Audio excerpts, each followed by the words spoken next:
Donc bonjour à tous, aux amicalistes et à tous les éducateurs.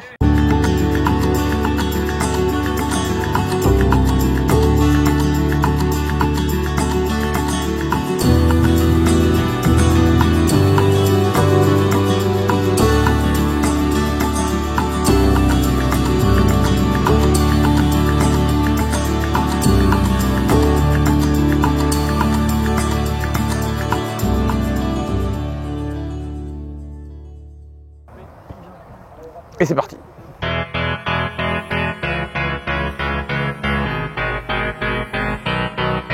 J'étais joueur professionnel à Amiens, dans le Nord, pendant pas mal d'années. Ensuite, j'ai pris le centre de formation à la suite de René Marceglia, qui m'a mis le pied à l'étrier à l'époque. Ensuite, je suis descendu à Nice en 2007. Et puis, depuis, c'est ma 3e saison à la tête du centre de formation, où aujourd'hui j'ai en charge l'équipe de CFA2 qui a remporté, pour la majorité des joueurs qui la composent, qui a remporté la Gambardella 2012.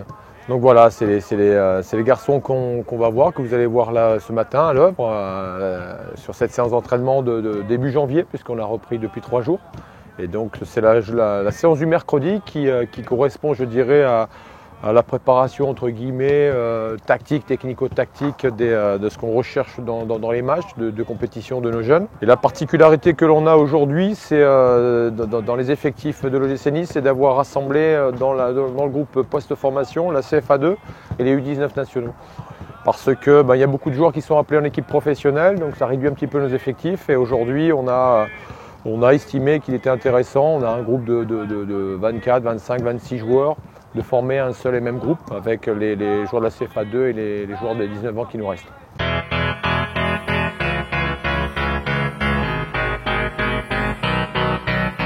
Comme on cherche la verticalité, le jeu un peu plus rectiligne, puisqu'on s'est aperçu qu'on avait des problèmes dans la conservation, on avait une certaine forme de qualité dans la possession du ballon, mais on ne se procurait pas suffisamment de situations devant parce qu'on la gardait trop de derrière. Et donc on va insister ce matin, en tout cas, sur un jeu assez profond. La séance se compose de 4 parties, une partie échauffement, une partie, je dirais, technique, préparation technique, mais technico-tactique, puisque c'est le mercredi. Une 3e partie qui sera plus une question de blocs de 10 qui vont se neutraliser. Et on terminera par du jeu avec les gardiens de but.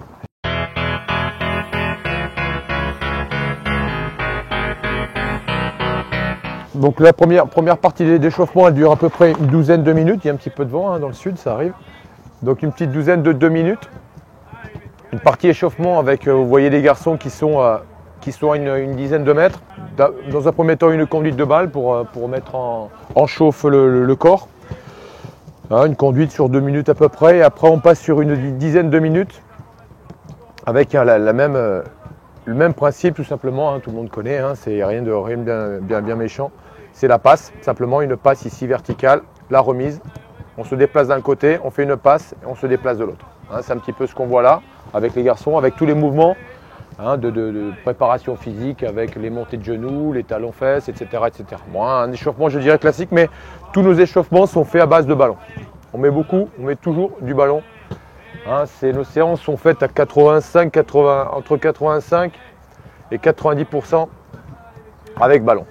Et ensuite, on aura donc dans les 5 et 10%, on aura un petit travail de latte avec 8 lattes, tout simplement un départ ici et puis une arrivée. Simplement une question de course dédiée avec des départs un peu plus allongés. Donc pour les préparer aussi à ce qui va se passer dans la séance avec une programmation de séance qui va être basée sur le jeu dans la profondeur et dans la verticalité. Donc avec des courses un petit peu plus déliées. Donc voilà, ça va durer entre 2 et 3 minutes.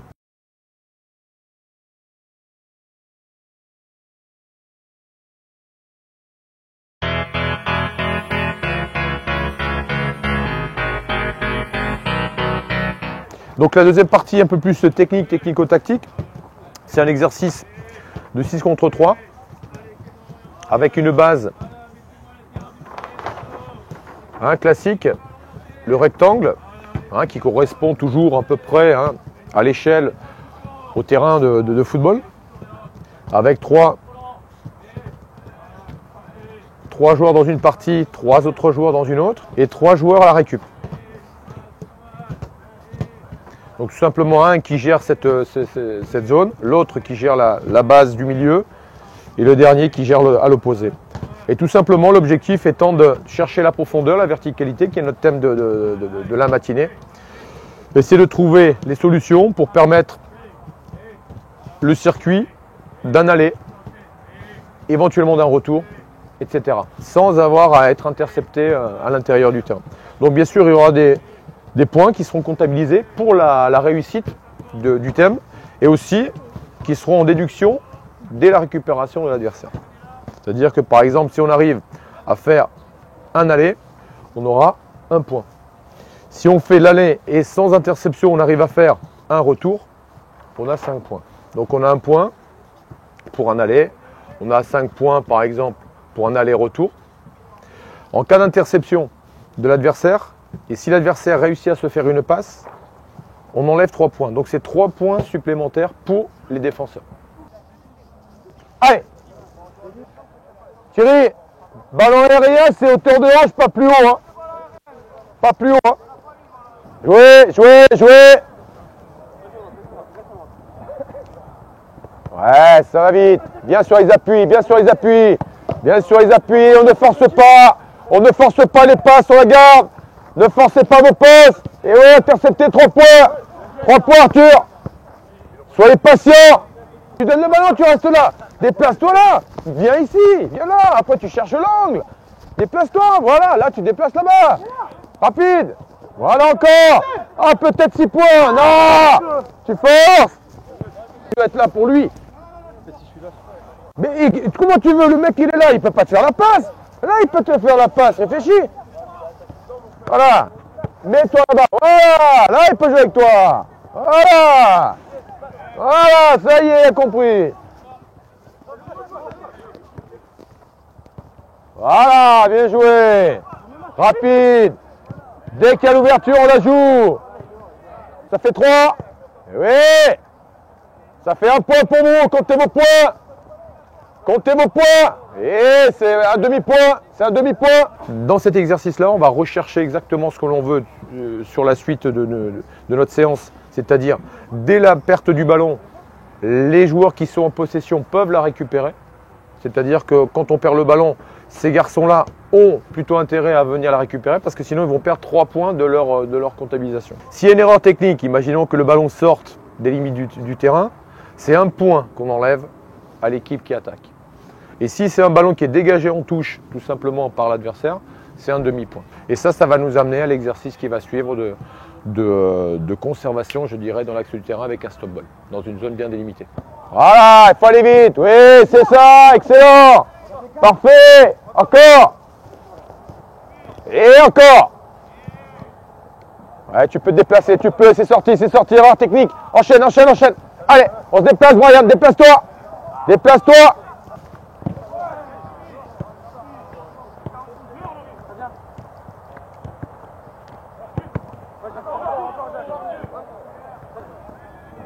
Ouais, Brian, ouais, sur les appuis, ouais, on empêche, voilà le masque, bien joué ça, excellent, là tu peux avec tout. Donc là on a vu au niveau des points. Maintenant au niveau du temps, après c'est liberté à chacun de mettre le temps qu'il veut. Nous on part sur une base de 3 minutes, donc pendant 3 minutes ces 3 là restent à l'intérieur, après ils passent à l'extérieur et c'est ces 3 là qui passent à l'intérieur. Et on fait 2 tours complets et on a 2 touches obligatoires. 2 touches obligatoires, ils sont obligés de faire 2 touches avant de la redonner.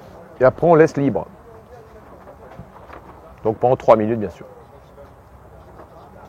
Donc ça fait 2 passages à l'intérieur pour défendre. Et on a 4 passages à l'extérieur. Donc des blocs de 3 minutes. D'accord ? Et après on compte les points et en fonction des différents trios, on voit un petit peu ceux qui ont été les meilleurs dans la récupération et bien sûr dans la possession.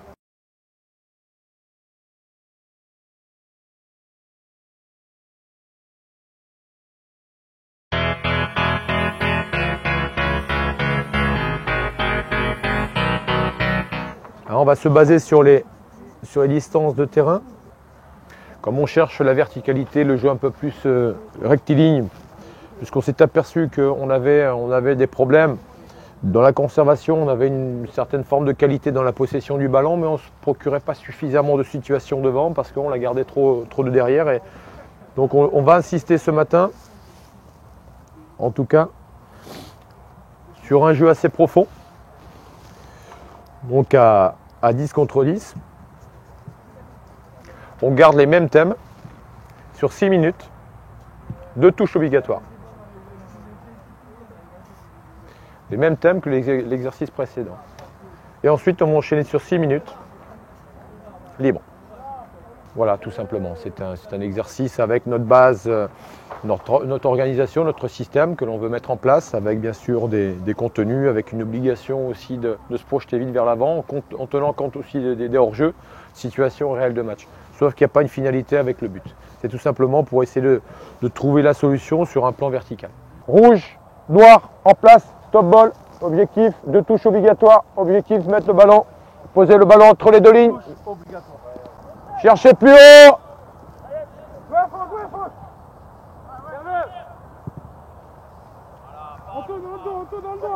Avance. Ouais, bien sorti ça.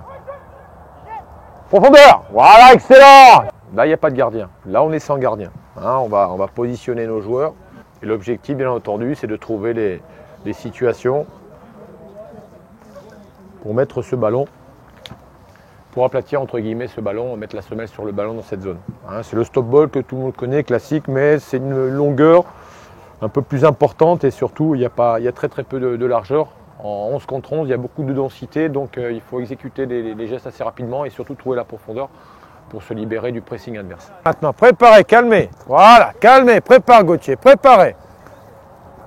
Ballon rouge, 3 touches. On le voit, ceux qui sont lents dans la lecture. Dans la vitesse gestuelle, contrôle, passe. Je vois, j'ai pris l'information, je maîtrise, j'ai traité l'information, je maîtrise, je donne. Vous, c'est je contrôle, je lève la tête et je fais la passe. C'est trop tard, il faut voir avant.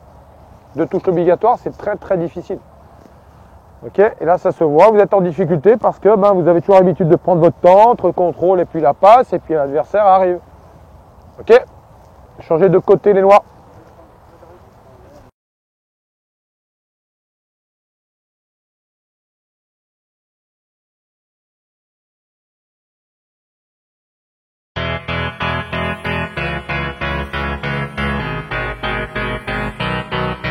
Alors après le troisième exercice, hein, de stop ball, on essaie d'intégrer les gardiens de but, sachant que là les gardiens de but étaient en position de relanceur, puisque à chaque fois sur cet exercice-là, quand on marquait un point, on revenait pour reconstruire. Donc là on a simplement mis les 2 cages, on prolonge simplement le terrain, et là on part sur des périodes, donc 3 périodes de 6 minutes, mais là on met 2 touches en partie défensive et on laisse libre, l'expression libre pour la partie offensive quand on attaque bien sûr dans ce sens. Donc la première moitié défensive en 2 touches et après on laisse libre.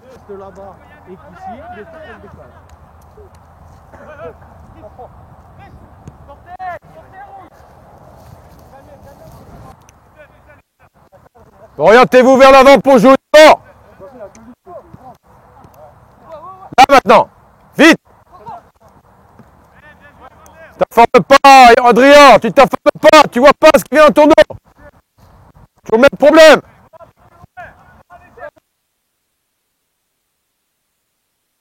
Donc l'objectif simplement c'était vraiment de réduire l'axe central. Bon, les côtés on les travaillera une autre fois, mais c'était vraiment pour montrer et surtout démontrer que la conservation dans des zones à risque comme ça, c'était très dangereux pour nos défenseurs. Il fallait vite se projeter vers l'avant et demander à nos attaquants de faire des courses vraiment en profondeur. Donc bon, voilà, l'objectif de ce matin était relativement atteint, sauf qu'il y a un groupe qui n'était pas forcément au niveau, qui a laissé beaucoup trop d'espace, et c'est pas ça la réalité du jeu.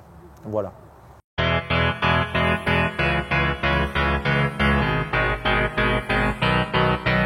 Sur la séance de ce matin, les gars, il faut qu'on insiste davantage sur ce jeu vers l'avant. Ce jeu vers l'avant, il est fait surtout par les attaquants. Il faut qu'on arrive à trouver les attaquants Alors on les a là, hein, on ne peut plus recruter, on les a là. Les attaquants ou les joueurs offensifs qui vont nous faire ces appels vraiment dans le bon timing pour qu'on puisse éviter de faire ces 12 000 passes qui servent parfois à rien avant de jouer vers nos attaquants. Okay, donc les attaquants, de plus en plus ils appellent en profondeur dans les couloirs, dédoublement des latéraux, du jeu pour aller chercher des occasions. Allez, messieurs, bonne journée.